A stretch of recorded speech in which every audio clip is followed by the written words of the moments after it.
Bismillahirrahmanirrahim. Assalamualaikum warahmatullahi ta'ala wabarakatuh. Alhamdulillahi rabbil alamin. Wabihi nasta'inu ala umuri dunya waddin. Wassalatu wassalamu ala ashrafil anbiya wal mursalin. Wa ala alihi wa ashabihi ajma'in amma ba'du. Yang saya banggakan para peserta Sematren tahun 2021 SMK Negeri 3 Kota Tasikmalaya.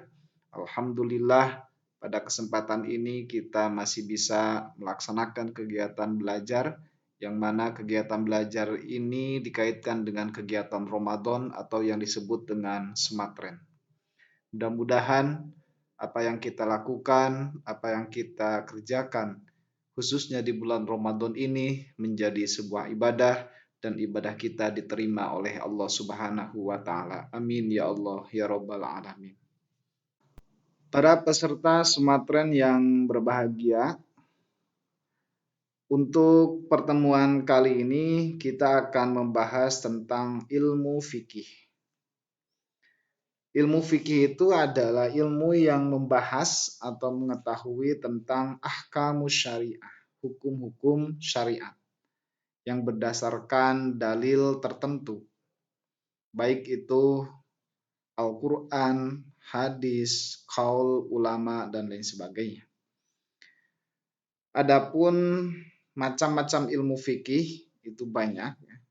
Ada yang disebut dengan fikih muamalah, yaitu fikih yang mempelajari tentang masalah hak orang lain, seperti jual beli, pinjam meminjam, perbankan, dan lain sebagainya.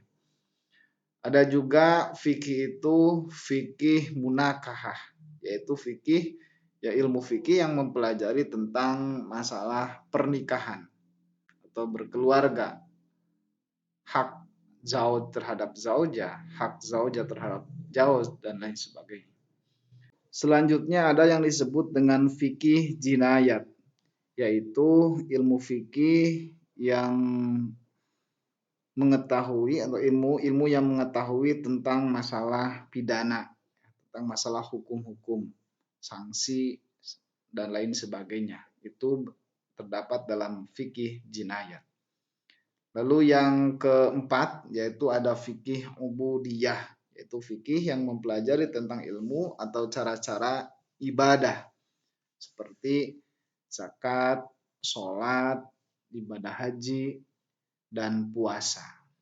Nah, adapun materi yang kita fokuskan dalam ilmu fikih ini yaitu tentang masalah fikih ubudiyah, yaitu fikih tentang cara-cara ibadah. Dan kita fokuskan lagi fikih ubudiyah ini yaitu fikih puasa. Lalu apa itu puasa?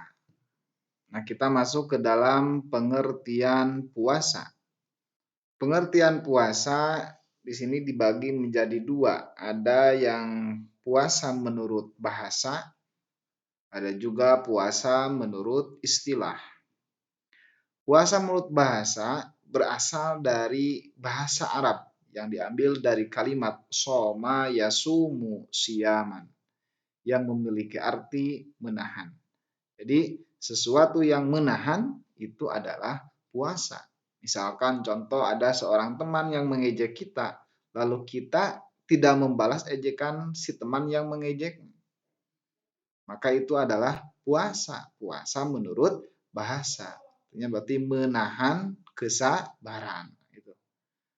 Yang kedua ada puasa menurut istilah, yaitu menahan diri dari semua hal yang bisa membatalkan puasa. Jadi menahan diri dari hal-hal yang dapat membatalkan puasa. Yang membatalkan puasa itu kan banyak sekali. Saya ambil contoh misalkan makan, minum, lalu berjima yang dilakukan oleh suami istri. Itu dapat membatalkan puasa. Akan tetapi puasa ini dibatasi waktunya, yaitu sejak terbitnya fajar hingga terbenamnya matahari. Jadi di waktu itu ya tidak boleh apa? Tidak boleh makan, tidak boleh minum, tidak boleh berjima dengan suami istri, dan lain sebagainya. Akan tetapi setelah waktu itu selesai, maka boleh kita minum, boleh makan, dan lain sebagainya. Mungkin itu dari pengertian puasa menurut istilah. Dengan niat khusus, tentunya ketika kita berpuasa maka harus berniat. Dan niat ini ada dua kal ya tentang masalah niat. Ada yang niat di 1 bulan, ada yang niat 1 hari ya. Maksud niat di sebulan karena untuk menjaga kelupaan ya, untuk menjaga kehilapan kita. Karena saking wajibnya niat ini. Itu lafadznya nawaitu shauma ghadin an ada'i fardhi syahri ramadhana hadihi sanati lillahi ta'ala. Nah, jadi inilah pengertian dari puasa, baik menurut bahasa maupun menurut istilah. Sekarang dalil tentang diperintahkannya melaksanakan puasa Ramadan. Dasar hukum diperintahkannya puasa Ramadan itu termaktub dalam Al-Quran surat Al-Baqarah ayat 183. A'udzu billahi minasyaitonir rajim. Bismillahirrahmanirrahim. Ya ayyuhalladzina amanu kutiba alaikumus syiyamu kama kutiba alal ladzina min qablikum la'allakum tattaqun. Yang artinya, hai orang-orang yang beriman, diwajibkan atas kamu berpuasa. Nah ini, maka hukum dari puasa itu adalah wajib. Adapun definisi dari wajib itu kan dilaksanakan, diberikan pahala, tidak dilaksanakan, diberikan siksa. Artinya orang yang berpuasa maka akan diberikan pahala, orang yang tidak berpuasa tanpa ada sebab apapun maka dia akan disiksa. Inilah hukum diwajibkannya berpuasa, dan dasar hukum ini termaktub di dalam Al-Quran surat Al-Baqarah ayat 183. Selanjutnya ragam hukum puasa. Banyak hukum bagi orang yang berpuasa. Yang pertama yaitu puasa wajib. Puasa wajib ada 4. Yang pertama ada puasa Ramadan. Nah, ini puasa yang sedang kita laksanakan. Yang kedua puasa qadha. Puasa qadha itu adalah puasa yang dilakukan oleh orang yang membatalkan puasa di bulan Ramadan.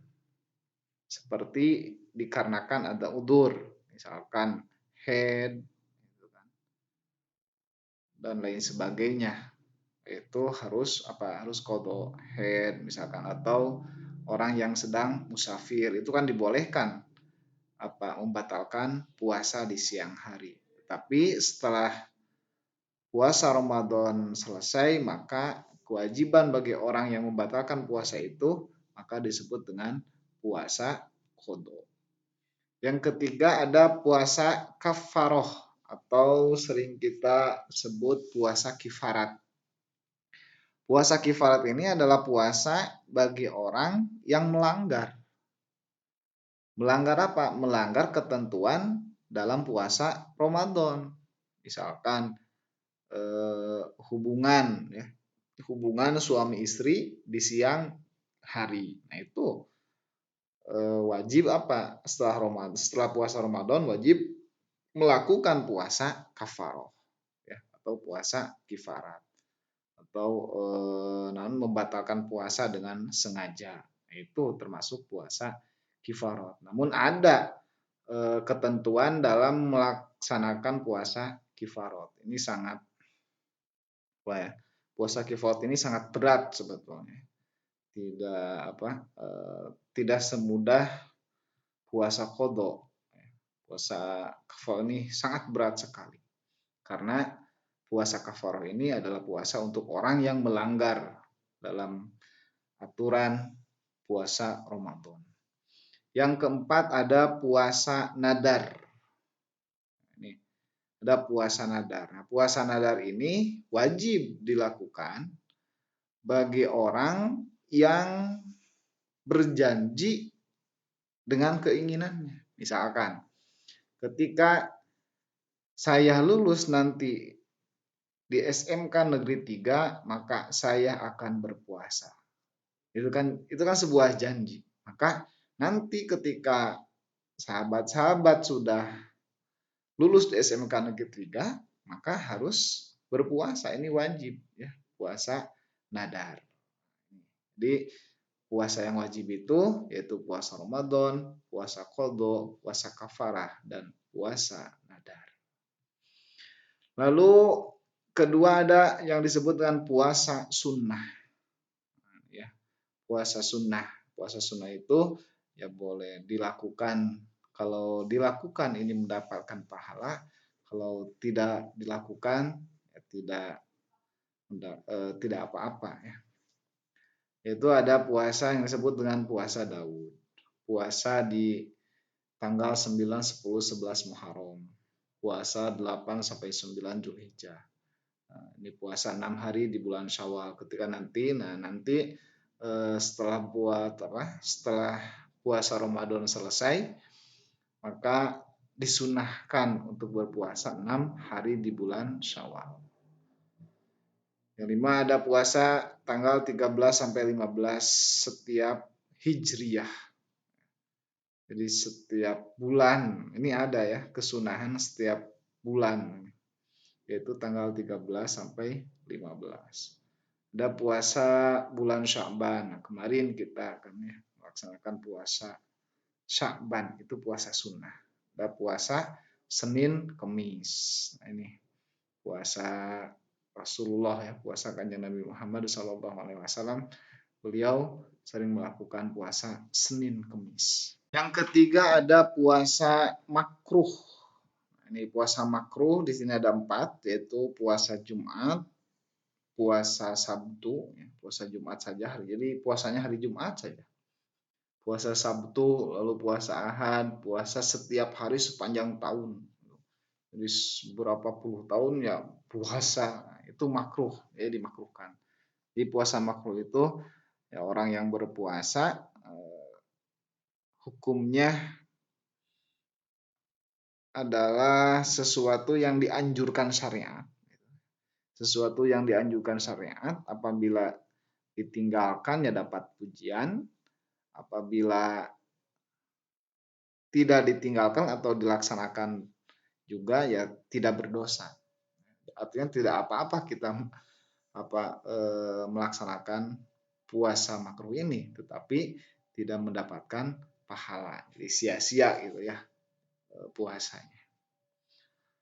Lalu ada puasa haram. Nah, ini puasa yang tidak dibolehkan untuk berpuasa, yaitu puasa 1 Syawal, puasa 10 Zulhijjah.